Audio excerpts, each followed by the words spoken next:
we begin our parish reading of Laudate Deum on the climate crisis by Pope Francis, his Apostolic Exhortation.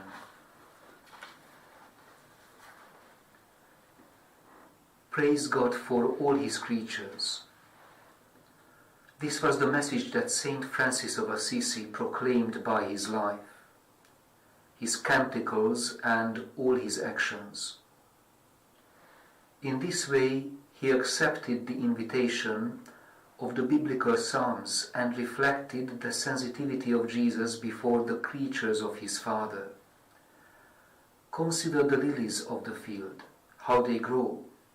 They neither toil nor spin, yet I tell you, even Solomon in all his glory was not clothed like one of these.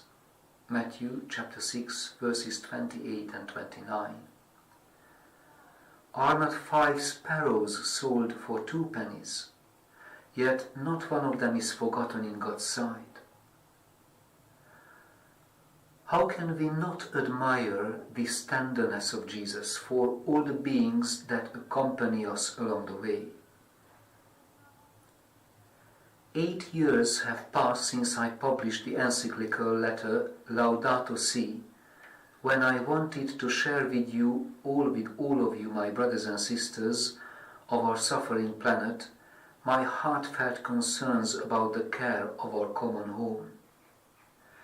Yet, with the passage of time, I have realized that our responses have not been adequate, while the world in which we live is collapsing and may be nearing the breaking point.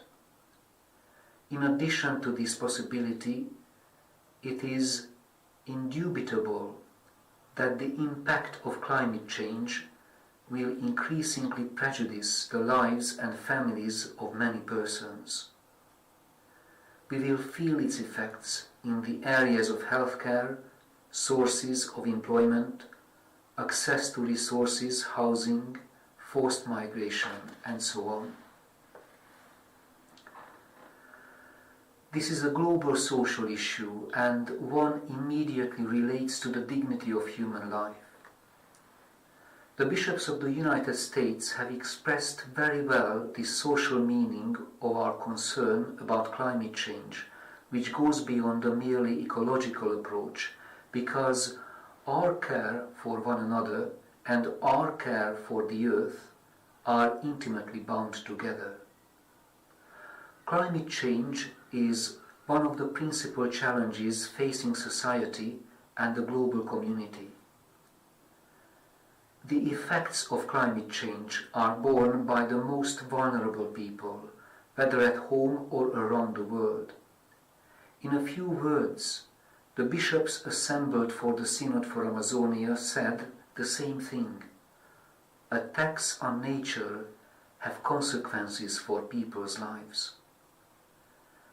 And to express bluntly that this is no longer a secondary or ideological question, but a drama that harms us all, the African bishops stated that climate change makes manifest a tragic and striking example of structural sin.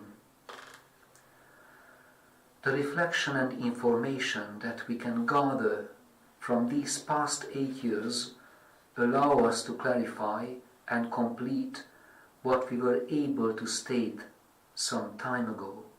For this reason, and because the situation is now even more pressing, I have wished to share these pages with you. Here ends our second reading.